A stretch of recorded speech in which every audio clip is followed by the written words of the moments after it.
I am just doing a video here today to talk about some things that I've experienced with my schizoaffective disorder.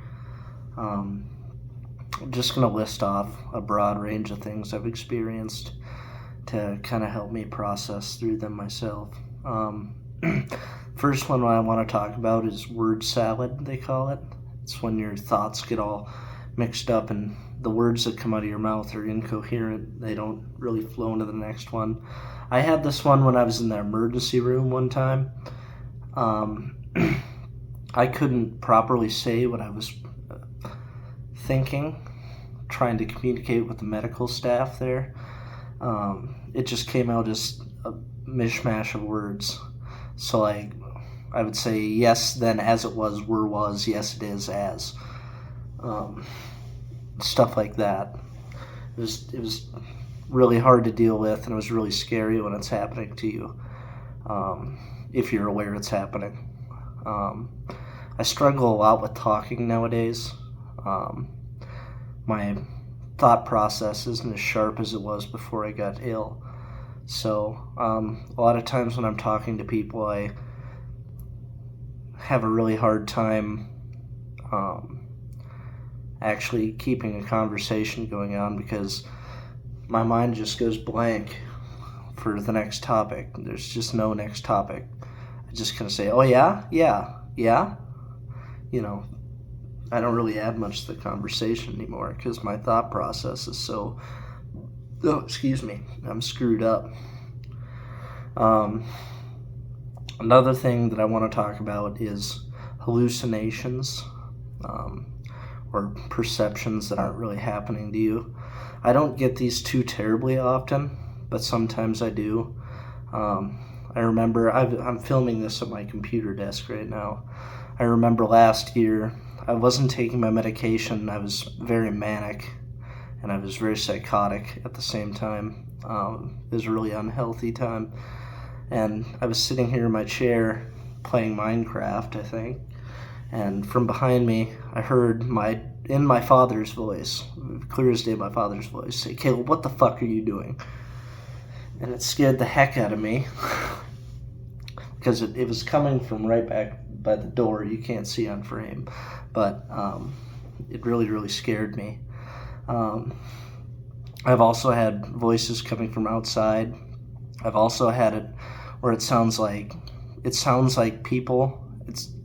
This is kind of hard to explain. It feels and sounds like people in the other apartment building, the one across the alleyway from me, are talking about me or saying something about me. And it's really hard to deal with that because you don't know if it's true. I know it's not true, but it feels very real at the same time.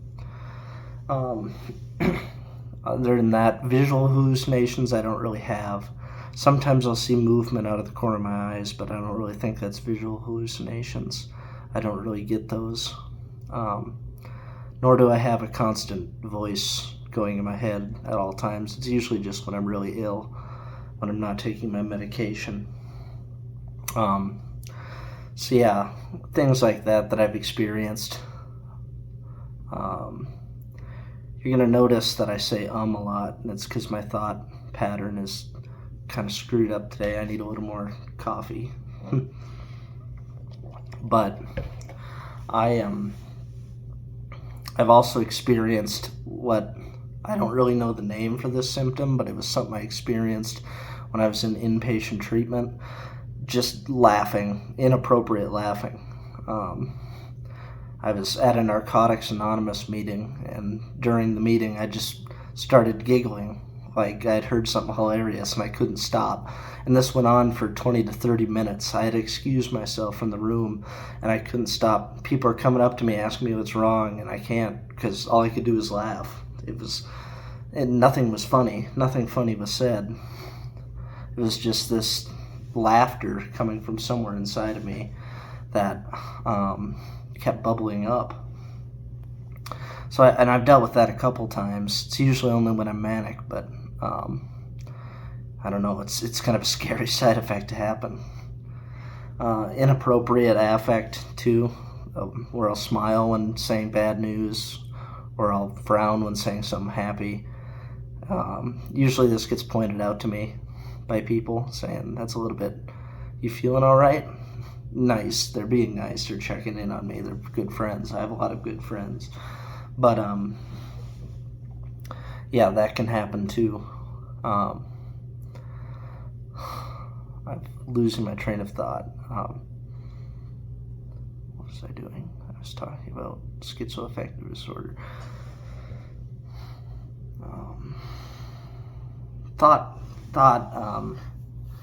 disorder is what I was going to talk about, because that was an example of it right there where it just stops my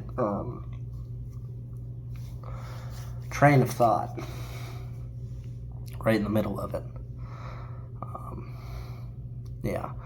I also have dealt with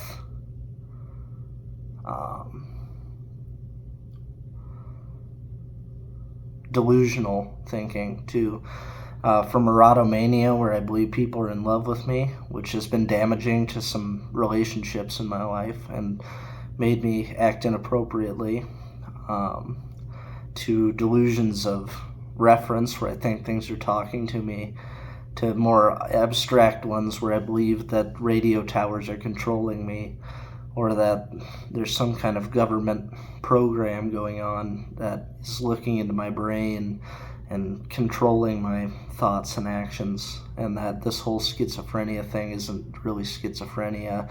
It's all an experiment being done on me. Now, I don't believe these things right now because I'm on my meds, but if I'm not on my meds, they come to the forefront of my mind. And it's really, really difficult to deal with those kind of side effects. I shouldn't call them side effects, those kind of symptoms. Because when you believe that a radio tower is controlling you through a government program, that can be pretty terrifying. Yeah. So, I don't know, I just wanted to come on here today and talk a little bit about some of the things I've experienced, and things that I'm currently experiencing. I'm pretty symptom-free right now. They got me on a lot of antipsychotics, but there's people outside. Yeah, I just wanted to come on today and talk about that. So I'm going to keep this video kind of short, and I'll just cut it right here. So thank you. Bye.